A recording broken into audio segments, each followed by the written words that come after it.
Návrat Baropral. Kapitola 16. Den 3. Pouta temnoty.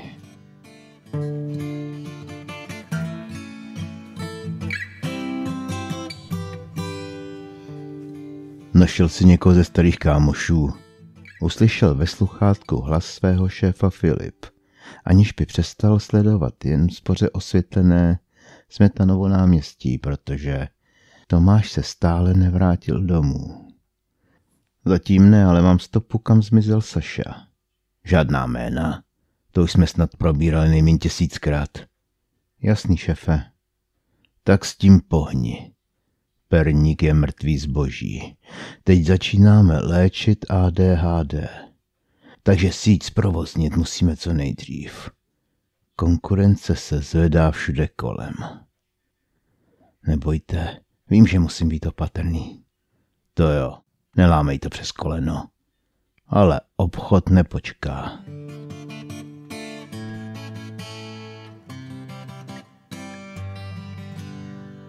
Děkuji, Karin, že jsi tu tak rychle. Marika je v nebezpečí a já ji musím přivést zpátky. Nebojte, paní Murková, kluci se na Sárinku už nemůžou dočkat. Už jsi velká holka, Sáry. Usmála se Margita na svou pravnučku. Dneska přespíšu, Karin, jo? Mám od tebe strach, babi. Zavrtěla hlavou dívenka. O mě strach mít nemusíš, já vím, co dělám. Pohladila ji vědma po hlavě. Poslouchej, Karin, a ráno půjdeš do školy s klukama. OK, babi, pokrčila Sárinka rameny. Jak to mluvíš, prosím tě? Vyvalila oči čarodějka. No co, zavrtěla hlavou dívenka, takhle u nás ve škole mluví všichni? Ach jo, pokývala hlavou Murková. Hlavně poslouchej, Karin.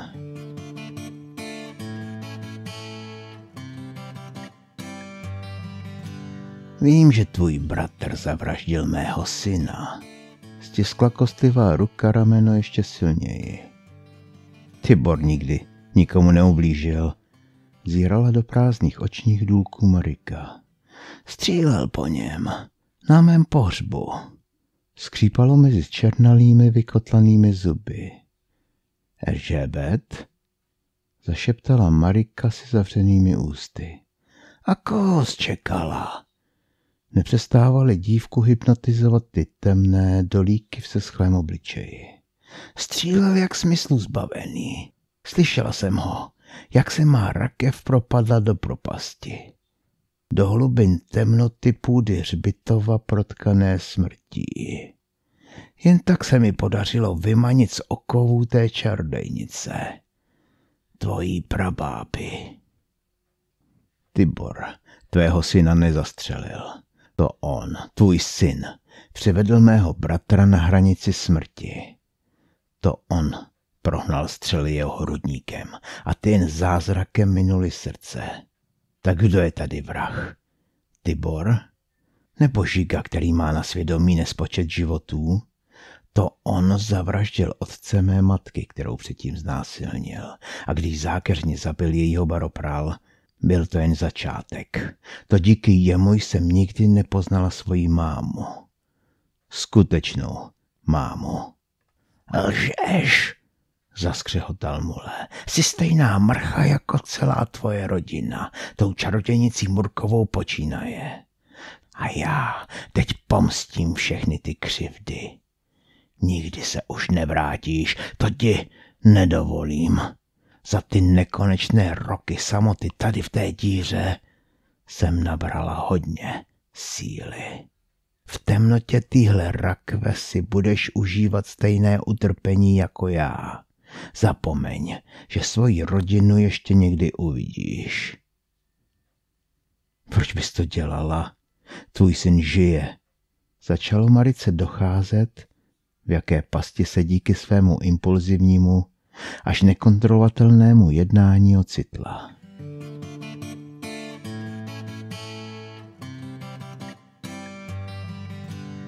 Co se děje, pane profesore? Obrátila Tamara vyděšený pohled od třesoucího se těla své kamarádky k panu Moučkovi. Přeci takhle hypnoza neprobíhá. Tedy alespoň zatím pokaždé byla Marika v klidu. Žádný třas. A co ten pohled? Ano, upírala dřív oči mimo náš svět. Mimo realitu, ale teď? Takhle nějak si představuji oživlé zombíky, co známe z filmů. Profesor mlčel. Sám se s něčím podobným ještě nesetkal. Petře, otočila se Tamara ke svému manželovi. Musíme něco dělat, sakra, podívej se, jak vypadá. Kam kouká? Nebo spíš nekouká? Mariko, stiskla kamarádce ruku. Mariko, vrať se, potřebuju tě. Ta se však uprostřed transu nepřestávala třást a upírat prázdné oči, bez známek života, kam si do hlubin prázdnoty. Profesor Moučka uvolnil Tamařino sevření dlaně dívky, pohybující se na pomezí podvědomí a nevědomí, aby sám stiskl ty třesoucí se ruce. Pak se k Marice naklonil a upřel pohled do prázdných zorniček. Lidské vrchní vědomé já je jasné, pravé a skutečné vědomí.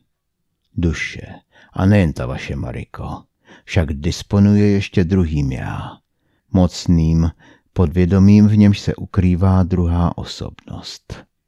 Běžnému člověku jevící se jako neuvědomělá. Leč obě já jsou součástí jedné a téže podstaty nesmrtelné duše. Lidstvo se ve své naivní píše domnívá, že byly objeveny nezměnitelné zákony. Za jejichž hranicemi nic není. Jaká zaslepenost!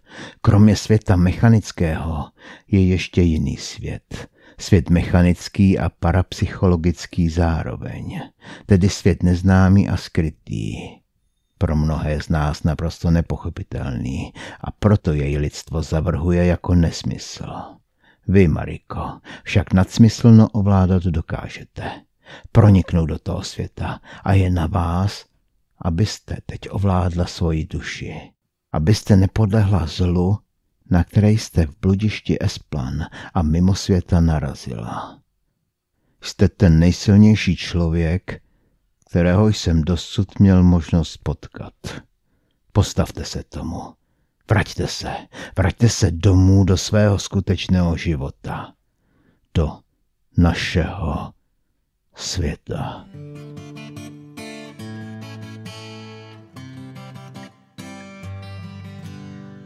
V temnotě téhle rakve si budeš užívat stejné utrpení jako já. Zopakovala kostnatá ústva mrtvé Eržébet. Navždy, rozumíš, děvenko? Ale proč? Proč bys měla trestat mě? Tvůj syn žije. To on je vrah, co nejdřív znásilnil moji matku, pak zavraždil jejího baropral a nakonec i jejího otce. Proto se její tvá rodina musela zřeknout. Jak si něco takového můžeš dovolit? Vím, že je to tvůj otec. Tak se k němu i tak chovej. Proč bych měla? I mě chtěl zavraždit, když jsem se s ním setkala. Babičko, dodala pak s opovržlivým přízvukem Marika. Jsi zmije, stejně jako tvoje matka, co obvinila nevinného člověka, který si pak ve vyhnanství musel vytrpět své. A proto budeš trpět, stejně jako já. Stiskl s nadlidskou silou ramena své vnučky Mule, jež unikl z těla mrtvé Eržébéta. Marice se pod tím tlakem plným bolesti podlomila kolena, jak začala ztrácet svou sílu.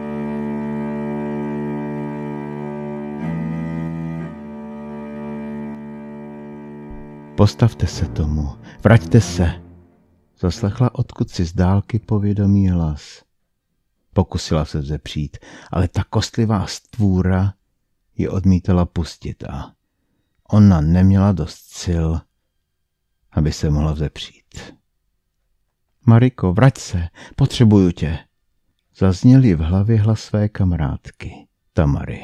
Ano, musím se vrátit, musím. Tibor mě potřebuje. Julek, Ferko, Karin i Sárinka. Ti všichni mě potřebují, vyštěkla Marika do tváře rozpadající se mrtvoly, jak se vzepřela tomu sevření kostlivých rukou, aby se zvedla z kolenou, kam ji Mule srazil. Musíš mě nechat odejít. Nikdy se nevrátíš, znovu štěkla ta nemrtvá stvůra, aby Mariku znovu srazila k zemi.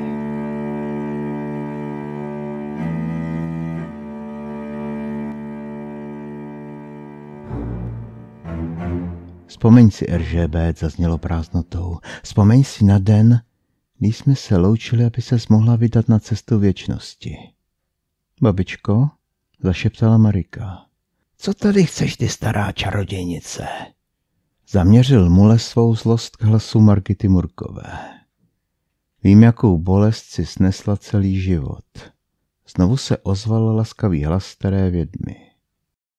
Když jste museli zavrhnout Laca, zůstala si sama.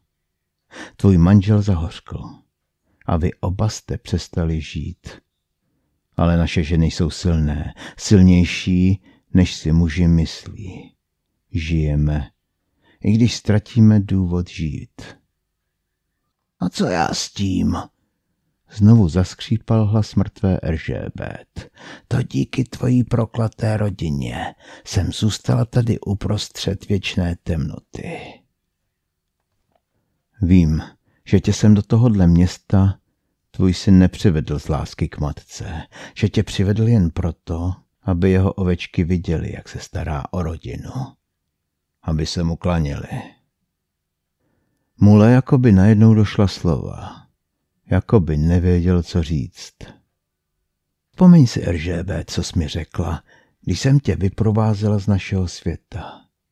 Když jsem ti snesla požehnání slovy, nech tě svatá Sára provází. Duch mrtvé ženy, bloudící temnotou, však mlčel dál. Vím, znovu promluvila vědma, aby Eržébet připomněla její slova. Postarej se o mou vnučku. Odcházím šťastná z tohoto světa. Povolil sevření duch mrtvé ženy, aby doplnil společnou vzpomínku. Odcházím s vědomím, že můj rod nevyhyne. Možná jsem to někde uvnitř cítila celé ty roky. A proto jsem dokázala žít. Pojď, sestro. Zaslechla uvnitř své hlavy Marika. Pojď, musíme se vrátit.